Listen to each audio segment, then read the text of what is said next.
that how they operate is the real virus comes when the inoculations are done.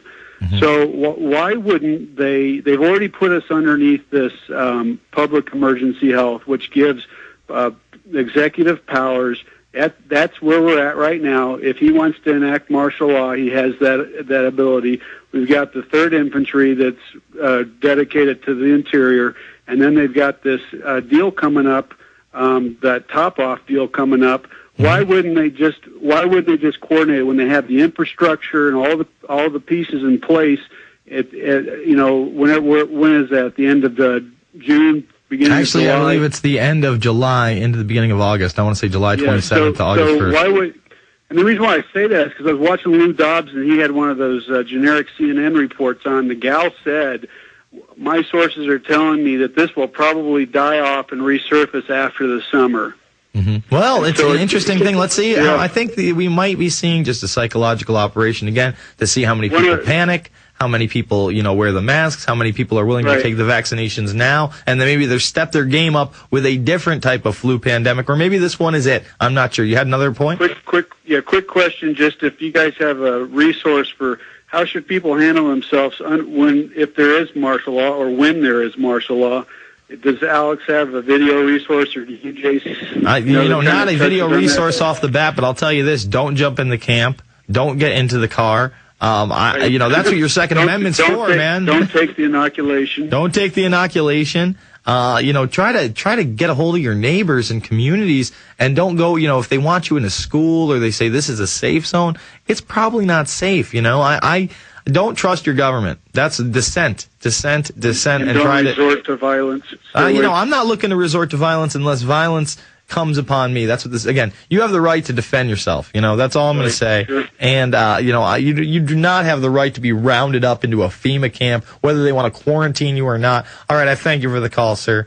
Let's go to who are we on? Are we on Joe in New Mexico or Kyle in Washington's next? All right, Kyle, you're on the line. What's up, Jace? How you doing? Hey, I want to talk about this swine flu, Mm-hmm. It's weird that these samples of swine flu just happened to disappear days before the outbreak happened. Mm-hmm. And, now we wonder, what those coffins are for now, Now it's all making sense. Well, we had that guy, somebody did a debunking video on those supposed plastic coffins, and supposedly they're just coffin liners, and yeah, just lying around there just for no reason, right? Yeah, exactly. I don't know. I think it's more than suspicious that they have these massive coffins, that they're sending out these things to cemeteries across the country, and especially in New York State. We had the document in 2007 asking them if they have room for 950 bodies per acre. Per acre.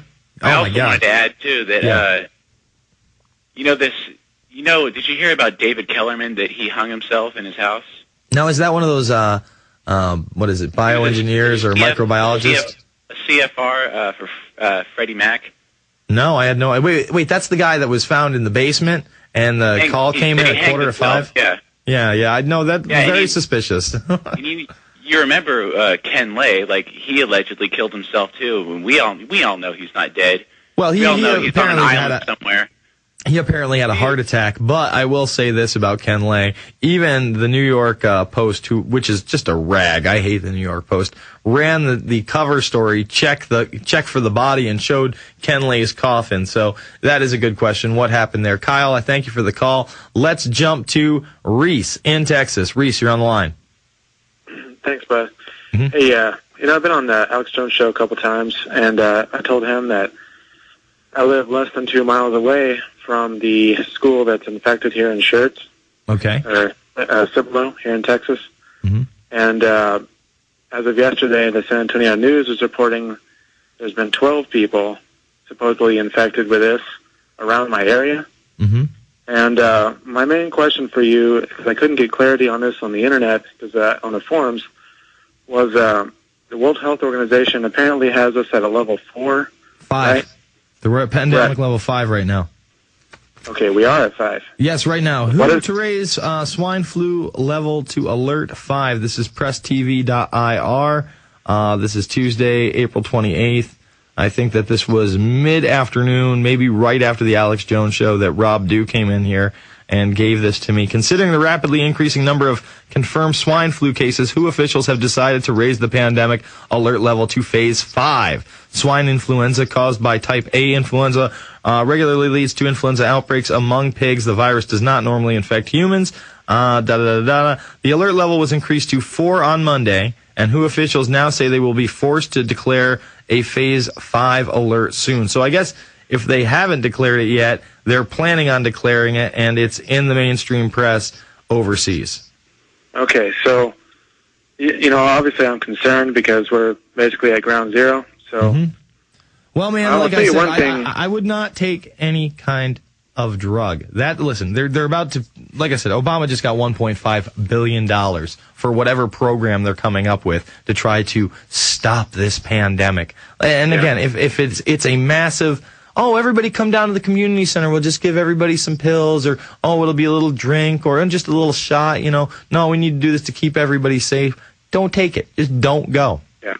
What I'm really worried about, though, is, level 5, what does that mean? Does that mean that they're going to come by my house and they're going to I don't know if that means they can. I sure hope not. Again, the FDA just gave this broad ruling that they could take, quote unquote, extreme measures. But again, whether there's a law or a regulation or a presidential order, we have the Constitution and Bill of Rights. And this is outside of the Constitution and Bill of Rights. They cannot deprive you of the pursuit, the right to, health and happiness, the pursuit of happiness. And they're going to come and inject me with what could be a deadly virus?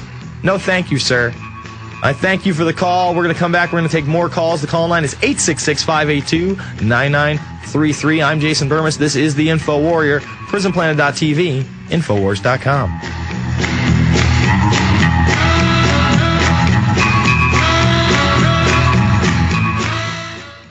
The world appears to be on the brink of collapse. Experts say a pinch of heirloom vegetable seed could soon be the most valuable resource on Earth because it will provide healthy food now and every year after. Survivalistseeds.com now has the Heirloom Garden Seed Time Capsule, allowing you to store your seeds for the future anywhere, even underground, for 100 years. The Heirloom Garden Seed Time Capsule can withstand 3 tons of weight, is 100% rodent-proof, waterproof, and comes with a whopping 6,000 healthy vegetable seeds from 20 varieties that will grow anywhere in the USA. Unless you trust the government, the Heirloom Garden Seed Time Capsule and heirloom seeds from Survivalistseeds.com is your long-term food solution. Our competition charges 10 cents to $1.25 per seed for these same heirloom varieties. But you can now have a head of lettuce, a bundle of carrots, a basket of tomatoes, a giant watermelon, and 16 other varieties for about a penny a seed each. Be prepared. Buy your heirloom seeds today from Survivalistseeds.com and have food insurance for your family forever. Visit Survivalistseeds.com. Survivalistseeds.com is owned by Big John Lipscomb, host of the Don't Tread on Me radio show.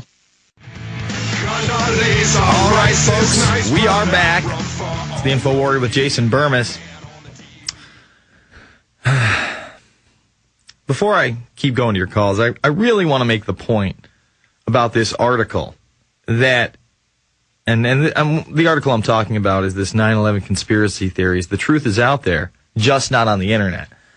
That it doesn't want to take on the hardcore issues. When it does, it creates straw men and acts like there's no opposition, or the opposition is openly false and admittedly false. And we said we made it all up.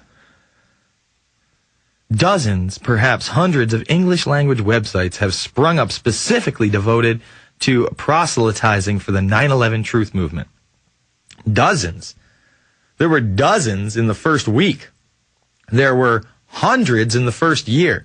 There are hundreds of thousands of websites that are dedicated, at least in part, to 9/11 truth, somewhere on there, in their sections.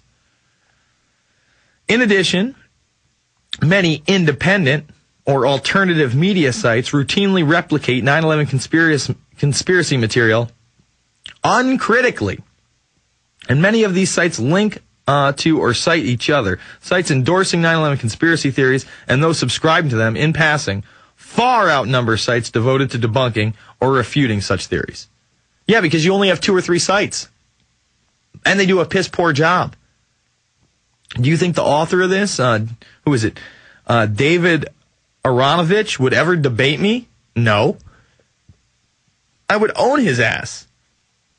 I mean, severely own it.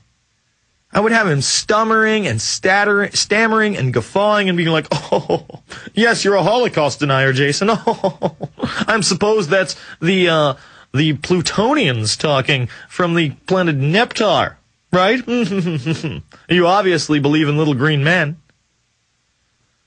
The construction and circulation of audio and visual material devoted to 9/11 revisionism is easy on the internet. See, it's so easy to put these movies together. I don't have to dedicate months and years of my life to research and then actually put it together. I don't have to write or direct it or get an editor or, edit most of it myself and pick through the articles. I don't have to do any of that. Cheap movies, often made using material not cleared for copyright,